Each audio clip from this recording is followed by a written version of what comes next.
जितनों के कानों में शैतान ने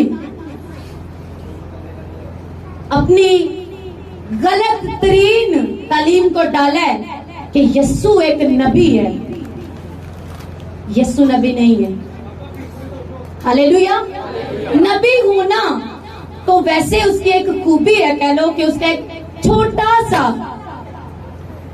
सा उसकी खूबियों में से एक, नबियों का वो सुल्तान है, आका है, बादशाहों का बादशाह है। नबी उसी ने भेजे जिन्होंने उसी के बारे में आकर बात। नबी उसका दिन देखने का मुश्ताक थे, बाइबल कहती है। यीशु ने यूहन्ना 8 में कहा, तुम जिसे कहते हो, यीशु को वो मानते नहीं थे, मजहबी ठेकेदार आज के जैसे, जिन्हें रूह की बातें समझ नहीं आती। तो यीशु मसीह ने कहा, तुम कहते हो कि हम अब्राहम की औलाद हैं, तुम्हारा बाप अब्राहम मेरा दिन देखने का मुंतजर था।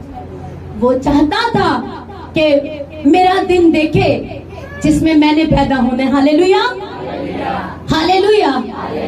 बाइबल कहते कि इस कैफियत से, इस हालत से यीशु ने हमें छुड़ाया। अब ऐसी हालत से खुदा के अलावा हमें कोई आजाद नहीं कर सकता था। यीशु खुदा है।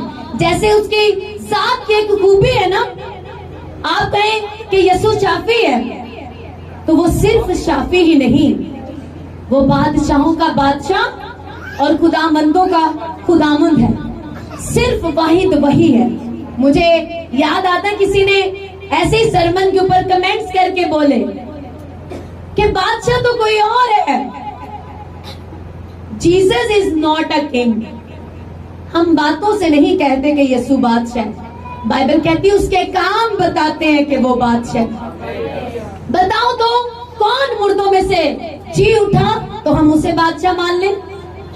बाइबल कहती है वही मुर्दों में से जी उठने वालों में पहलौठा है। उसने खुद अपनी जान दी और खुद अपनी ही मर्जी से अपनी जान को तीसरे दिन वापस ले लिया। और जब उसने मुर्दों में से जी उठकर शैतान को, मौत और कब्र को हरा दिया, तब उसने कहा कि आसमान का और जमीन का कुल इख्तियार अब से मेरे पास।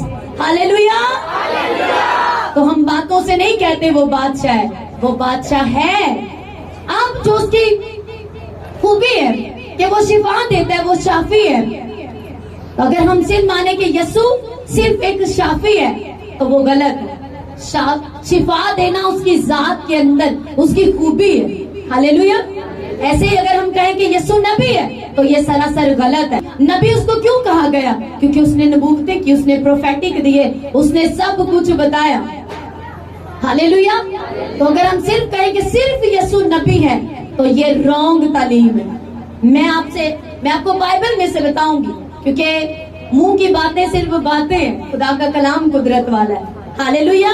क्योंकि बाइबल कहती घास सूख जाएगी और फूल कमला जाएगा, सिर्फ खुदावंद का कलाम है जो अबद तक कायम रहेगा। यशायाह की किताब उसका 35 बाब, आप इसको सुनने के बाद शाउट करके हालेलुया ताली बजा के बोलेंगे हालेलुया कि यीशु खुदा है। नबी, शाफी, कोई उसको बड़ा नबी कहता था, कोई जो आने वाला था, मुखलसी देने वाला, छुटकारा देने, ये सब उसके नाम है, कह लो उसकी जात की खूबी है। वो छुटकारा देने वाला, रहाई देने वाला, शिफा देने वाला। लेकिन अगर आप कहें कि वो सिर्फ वही है, एक नाम उसको दे दें तो ये गलत है। हालेलुया। सबसे पहले वो खुदा है। हालेलुया। वो खुदा है जो इंसान बनकर आया। यीशु मसीह की मानिंद कोई नहीं। वो जब जमीन पर आया तो वो दोहरी शख्सियत, कामिल खुदा और कामिल इंसान। जब वो रो रहा है लाजर को, तो एक इंसान रो रहा है। जब वो कह रहा है लाजर निकला, तो खुदा कुदरत के साथ कमांड कर रहा है लाजर निकला। हालेलुया। जब वो लिखा यूं ही थक हार कर कुएं पर बैठ गया, तो वो इंसान है। लेकिन जब वो कहता है कि जब वो उसे बात कर रहा है प्रोफेटिकली, क्यों यीशु को नबी कहते हैं? जैसे कि उसने उस औरत से कहा कि तू 5 शौहर कर सकी है, जिसके पास तू अब है वो तेरा शौहर नहीं। तो लोगों ने क्या कहा कि वो उसको नाम दे दिए कि वो नबी है, जो बड़ा नबी, जो छुटकारा देने वाला। क्यों कहते थे ये वो नबी है? क्योंकि खुदा ने मूसा से कहा था कि मैं तेरे भाइयों में से तेरी मानिंद एक नबी भेजूंगा। हालेलुया। एक नबी भेजूंगा, एक जरिया भेजूंगा जो लोगों से मेरी बात कर सके। नबी का क्या मतलब है? जो पैगाम दे।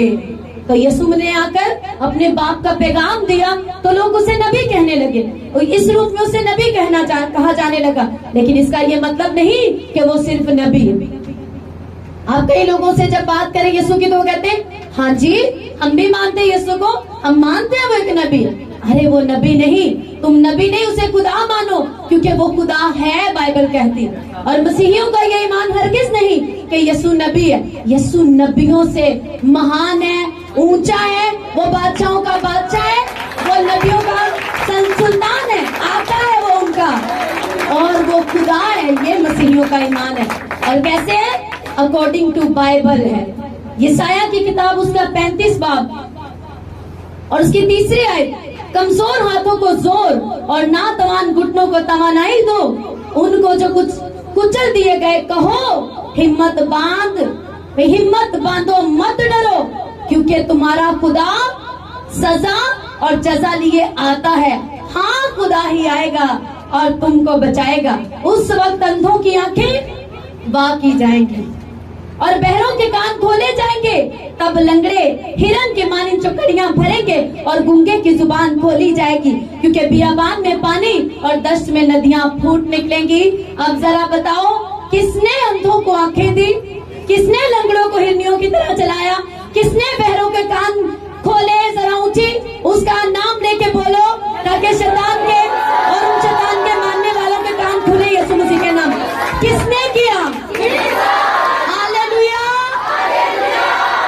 हाँ खुदा ही आएगा और अंधों की आंखें क्या करेगा? वाह करेगा, खोल देगा। लंगड़े हिरन की मानिंद चौकड़ियां भरेंगे और बहरों के कान खोले जाएंगे। ये सब किया यीशु मसीह ने और बाइबल कहती है हाँ खुदा ही आएगा।